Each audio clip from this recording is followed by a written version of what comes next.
BCCI Jay Shah ने आज announce किया कि जी 8.5 करोड़ रुपया जो है बीसीसीआई ने दिया है to the Indian Olympic contingent, जो भी किसी चीज में भी वो खर्च करेंगे, मतलब जिस तरह भी करेंगे, लेकिन 8.5 करोड़ की मतलब बीसीसीआई ने अपने पैसे निकाल के दिए हैं इंडियन ओलंपिक कंटिजेंट को। तो ये चीज होती है यार। एक इंटरेस्टिंग चीज एक और भी है, बीसीसीआई ने भी तकरीबन 6 से 8 करोड़ रुपया अपने एथलेटिक फेडरेशन को दिया कि उनके एथलीट्स को दिया है। तो बीसीसीआई भारतीय क्रिकेट बोर्ड ने भी है कम $12 मिलियन, $11.5 मिलियन आप सिर्फ ओलंपिक्स पे, और इसमें 8.5 करोड़ बीसीसीआई ने अलग से भी इंडियन ओलंपिक एसोसिएशन को दिया हुआ। तो फिर ये तो होगा, मेडल तो आएंगे अभी। भाई ऐसे दिया जाता है अपने एथलीट्स को सम्मान और ऐसे की जाती है अपने एथलीट्स की इज्जत। बीसीसीआई जो कि क्रिकेट बोर्ड है, उसने ओलंपिक्स के लिए, पेरिस ओलंपिक्स उसके लिए 8.5 करोड़ इंडियन रुपीज, जो कम अज कम पाकिस्तानी 28 करोड़ रुपए बनते हैं, वो अपने एथलीट्स को गिफ्ट किए हैं कि भाई आप वहां पर आप पैसे का ना सोचें। अब उसका थोड़ा सा कंपैरिजन कोविड के डेज थे, तो भारत ने नीरज चोपड़ा को 10 करोड़ का उसका जो बजट अप्रूव हुआ और उसने जर्मनी में जाके कोविड के पीरियड में प्रैक्टिस की। हमारा अर्शद नदीम इन कंपैरिजन में वो गाँव में भेज दिया गया, और गांव में ना कोई फैसिलिटीज, और वो जो एक आम बांस या उसके साथ वो ट्राई करते रहे।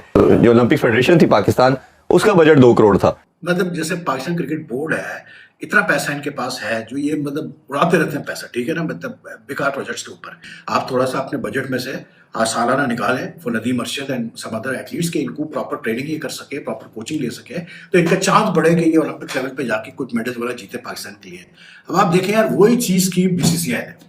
इसके लिए जय शाह ने भाई जो इकदाम उठाया, मैं उनको सैल्यूट पेश करता हूँ। हालांकि जय शाह के बारे में कई बातें होती हैं कि यार ये है वो है, 18,000 करोड़ नेटवर्थ, इस तरह। मतलब जैसे पाकिस्तान क्रिकेट बोर्ड है, इतना पैसा इनके पास है जो ये मतलब उड़ाते रहते हैं पैसा, ठीक है ना, मतलब बेकार प्रोजेक्ट्स के ऊपर। आप थोड़ा सा अपने बजट में से सालाना निकालें for Nadeem Arshad and some other athletes के, इनको प्रॉपर ट्रेनिंग ये कर सके, प्रॉपर कोचिंग ले सके, तो इनका चांस बढ़े कि ये ओलंपिक लेवल पे जाके कुछ मेडल्स वगैरह जीते पाकिस्तान के लिए। अब आप देखें यार, वही चीज़ की बीसीसीआई ने। बीसीसीआई जय शाह ने आज अनाउंस किया कि जी 8.5 करोड़ रुपया जो है बीसीसीआई ने दिया है to the Indian Olympic contingent, जो भी किसी चीज में भी वो खर्च करेंगे, मतलब जिस तरह भी करेंगे, लेकिन 8.5 करोड़ की मतलब बीसीसीआई ने अपने पैसे निकाल के दिए हैं इंडियन ओलंपिक कंटिजेंट को। तो ये चीज होती है यार। हमारे वहाँ तो वो बेचारे वो मतलब वैसे ही जा साथ तो एथलीट्स जा रहे हैं, अब उनका भी पुरसान हाल कोई नहीं है, किसी के साथ कोच है, किसी का कोच नहीं है, अगर है भी तो वो लोकल कोचेज है, और कोई मतलब वैसे पाकिस्तान क्रिकेट बोर्ड धड़ाधड़ पैसा जो है वो मतलब जिन स्टेडियम्स की रेनोवेशन की जरूरत भी नहीं है उन पे भी रेनोवेशन हो रही है, मतलब अरबों रुपया खर्च हो रहा है, करोड़ रुपया खर्च हो रहा है बेकार चीज़ों पे, लेकिन एक नेशनल इंटरेस्ट में आप एक नदीम अरशद के लिए मतलब कुछ नहीं कर सकते। तो वो चीज़ देख जय शाह ने करके दिखा दी। 1947 से पाकिस्तान उसके बाद जितने ओलंपिक्स आते रहे पार्टिसिपेशन करता रहा, लेकिन सिर्फ 8 तमगे ही हासिल कर सका। भारत के 30 से ज़्यादा तमगे हैं, लेकिन जो कंपैरिजन सोशल मीडिया पर लोगों ने किया है और जो कुछ हमारी रिसर्च भी, उसके मुताबिक पाकिस्तान का जो स्पोर्ट्स बजट है वो तकरीबन $6.83 मिलियन है, जबकि इसके मुकाबले में भारत का स्पोर्ट्स बजट 411 मिलियन है।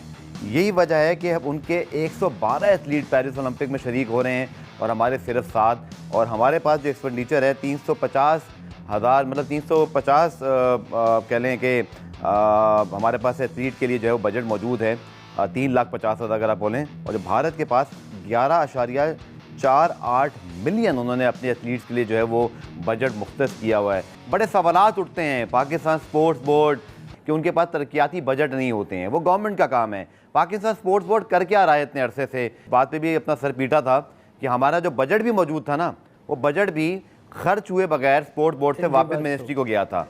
तो ये इसका जिम्मेदार कौन है? क्यों इस पर तवज्जो नहीं है? पाकिस्तान स्पोर्ट्स बोर्ड आखिर कर क्या रहा है? 24 करोड़ की आबादी, 7 एथलीट और 6.8 मिलियन का सिर्फ बजट।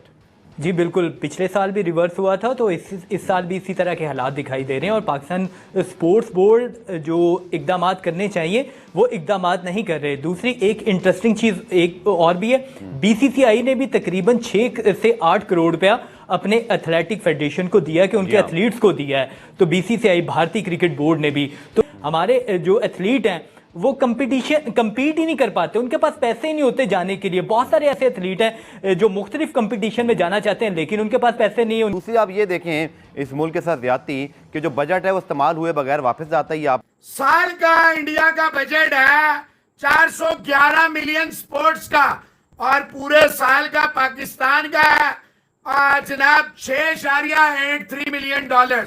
आपका 411 मिलियन डॉलर, हमारा 6.83 मिलियन डॉलर। इंडियन गवर्नमेंट ने सिर्फ ओलंपिक में 117 एथलीट और जो बाकी हैं उनकी पार्टिसिपेशन के लिए 11.48 मिलियन, तकरीबन 11.5 मिलियन डॉलर रखे हैं ओलंपिक पार्टिसिपेशन के लिए। और पाकिस्तान ने 3.5 लाख डॉलर 7 एथलीट्स के लिए 3.5 लाख डॉलर में अब आप जीत सकते हैं तो जीत लें। जब आप खेलों में पैसे ही नहीं लगाएंगे, जब आप इन्वेस्टमेंट ही नहीं करेंगे तो मां की सिरी करेंगे, कहां से जीतेंगे? कहां 400 मिलियन डॉलर, 400 मिलियन डॉलर और क्या 6.5 पौने 7 मिलियन डॉलर है, कहां 12 मिलियन डॉलर, 11.5 मिलियन डॉलर आप सिर्फ ओलंपिक पे और इसमें 8.5 करोड़ बीसीसीआई ने अलग से भी इंडियन ओलंपिक एसोसिएशन को दिया हुआ। तो भाई ये तो होगा, मेडल तो आएंगे अभी। भाई ऐसे दिया जाता है अपने एथलीट्स को सम्मान और ऐसे की जाती है अपने एथलीट्स की इज्जत। बीसीसीआई जो कि क्रिकेट बोर्ड है उसने ओलंपिक्स के लिए, पेरिस ओलंपिक्स उसके लिए 8.5 करोड़ इंडियन रुपीज जो कम अज कम पाकिस्तानी 28 करोड़ रुपए बनते हैं वो अपने एथलीट्स को गिफ्ट किए हैं कि भाई आप वहां पर आप पैसे का ना सोचे, आप अपनी जेब का ना सोचे, आप सिर्फ वहां पर इंडिया के लिए परफॉर्म करें और गोल्ड मेडल लेकर आए। ये बीसीसीआई सेक्रेटरी जय शाह का कहना है और उन्होंने ये कल ऐलान किया है कि भाई साहब आप आजाद हो जाए हर किस्म की फिक्र से कि हमने कहां रहना है, हमने किससे खाना है, कहां से लेना है, ठीक है, आप सिर्फ अपनी जो है वो गेम पर तवज्जो दें। तो इस तरह से अपने जो एथलीट्स होते हैं ये सम्मान दिया जाता है। और फिर जो नीरज चोपड़ा है वो ये नहीं सोचेगा कि भाई मैं कहां से पैसे लूं, मेरे वीजे के पैसे कहां से आएंगे, मैं खाऊंगा क्या चीज, वो सिर्फ अपनी जो है वो गेम पर तवज्जो देगा। तो इस तरह से जो है वो अपने जो प्लेयर्स होते हैं, अपने एथलीट्स होते हैं, उनको सम्मान दिया जाता है और उनको सपोर्ट किया जाता है। पाकिस्तान के जो एथलीट हैं वो बेचारे अपने जेब से जाते हैं वहां पर, उनको ना ही गवर्नमेंट की तरफ से सपोर्ट मिलती है, ना ही किसी और जो बड़े बड़े बिजनेसमैन है या किसी तरफ से सपोर्ट कुछ भी नहीं मिलती। वो बेचारे अपनी जमीनें बेच कर जाते। बनता तो यह था कि पाकिस्तान के जो एथलीट्स होते उनको गवर्नमेंट सपोर्ट करती है लेकिन इतना नहीं करती, थोड़े बहुत पैसे दिए जाते हैं कि भाई वहां पर रह लिया जाए, भेड़ बकरियों की तरह बेचारे वहां पर रहते हैं, कुछ रूखी सूखी खाना भी खा लेते होंगे। लेकिन इंडियन एथलीट्स को बीसीसीआई ने क्या किया है, सपोर्ट किया है, क्रिकेट बोर्ड ने सपोर्ट कर दिया है कि भाई हमारे एथलीट्स वहां पर रूखी सूखी ना खाएं, हमारे वहां वीआईपी रूम्स में रहें, सिर्फ क्या करें अपनी गेम पर तवज्जो दें। इसके लिए जय शाह ने भाई जो इकदाम उठाया मैं उनको सैल्यूट पेश करता हूं। हालांकि जय शाह के बारे में कई बातें होती हैं कि यार ये है, वो है, गलत बंदा है, बेगैरत बंदा है, लेकिन पाकिस्तान में ये बातें मैं आपको कंफर्म बता रहा हूं, ये बातें कही जाती हैं कि जय शाह इस तरह है। लेकिन भाई उसने एक दफा जो श्रीलंकन स्टाफ था उसके लिए भी 7, 8, 10 करोड़ रुपए का ऐलान किया था, पता नहीं 5 करोड़ 2 करोड़ इतना ऐलान किया था। और इसके अलावा अभी जो अपने स्टाफ है सारा और जो इंडियन टीम जीती है उसके लिए वहां की उनकी जो वर्ल्ड कप प्राइज बनी है वो भी मिली है, लेकिन भाई उन्होंने अलहदा से ऐलान किया है। तो ये जो अलहदा क्रिकेट से हटकर एक गेम को सपोर्ट कर रहा है ना बीसीसीआई, ये बहुत बड़ी बात है भाई। 18,000 करोड़ नेटवर्थ इस तरह नहीं बन गई, वहां पर कुछ इस तरह के कारनामे हैं, इस तरह से वहां पर सपोर्ट किए जाते हैं।